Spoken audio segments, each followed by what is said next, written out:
ভোটাধিকার আমার নিজের অধিকার, আমি যেখানে খুশি সেখানে প্রয়োগ করব। ফলাফল দিবে জনগণ, ফলাফলের ভিতরে আপনার আমার হাত নাই। বাংলাদেশি মানুষ হিসেবে এই দেশের প্রতি আমার দেশপ্রেম আছে। কেউ যদি মনে করে কোনো ব্যক্তির উপরে বা কোনো রাজনৈতিক কর্মীর দেশপ্রেম নাই, তারা অন্য একটি দেশের তাবেদারি করতে চায় বা অন্য একটি দেশের আনুগত্য স্বীকার করতে চায়, তো স্বাভাবিক কারণে তাদের কিন্তু মানুষ পছন্দ করবে না, এবং সে যেই হোক।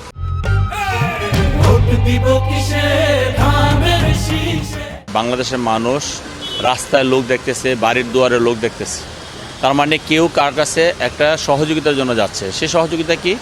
যে আপনার ভোটটা আমি চাই, আপনি আমাকে ভোটটা দিবেন।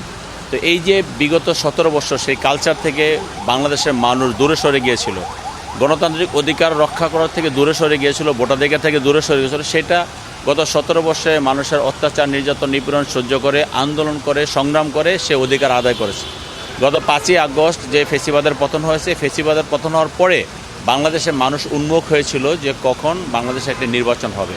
তো আল্লাহ রাব্বুল আলামিনের অশেষ কৃপায় সেই নির্বাচন আগামী 12ই ফেব্রুয়ারিতে হবে, এবং দেশের মানুষ সেই ফেব্রুয়ারি মাসে নির্বাচনে ভোট দেওয়ার জন্য উন্মুখ হয়ে আছে। কারণ এই 17 বছর তারা ভোটাধিকার থেকে বঞ্চিত ছিল।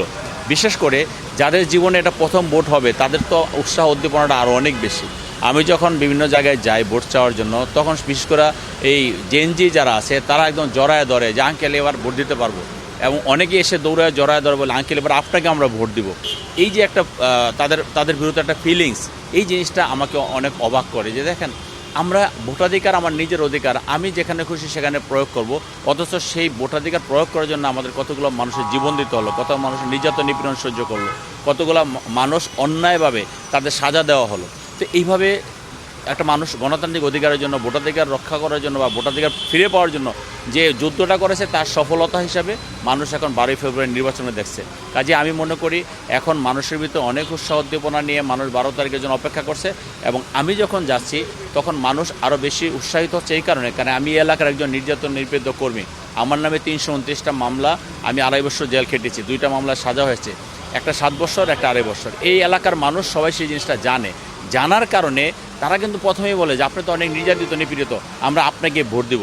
আমরা মাঠ পর্যায়ে সবাই যখন কাজ করি, আপনি দেখেছেন কিছুদিন পূর্বে এনসিপি যখন আমার সামনে আসে, আমি তাদের জড়িয়ে ধরে কথা বলি, এবং তারা বলি যে চলো আমরা এক মঞ্চে কথা বলি। অন্যান্য সংগঠনগুলো আমার কাছে যখন আসে বা আমার পাশাপাশি যখন থাকে, আমি তাদেরকে সেভ করে আমি চেষ্টা করি যে তারা আর আমার একসঙ্গে এই প্রচারণাগুলো করতে। কাজে আমি মনে করি না, বিশেষ করে ঢাকা 18 সালে এখন পর্যন্ত সেরকম কোনো থ্রেডের মতো ঘটনা ঘটতে পারে বা ওরকম কোনো পরিস্থিতি আছে। আমরা এখানে সহ অবস্থান থেকে জনগণের ভোট যাতে জনগণ দিতে পারে, আমার ভোট আমি দিব, যাকে খুশি তাকে দিব, অবশ্যই যোগ্য প্রার্থী দেখে দিব। আমি এই স্লোগানে বিশ্বাসী, এবং সকলকে নিয়ে ঐক্যবদ্ধভাবে আগামী ভোট যুদ্ধে 12 তারিখে একত্রিতভাবে আমরা ভোট যুদ্ধ করতে চাই। ফলাফল দিবে জনগণ, ফলাফলের ভিতরে আপনার আমার হাত নাই।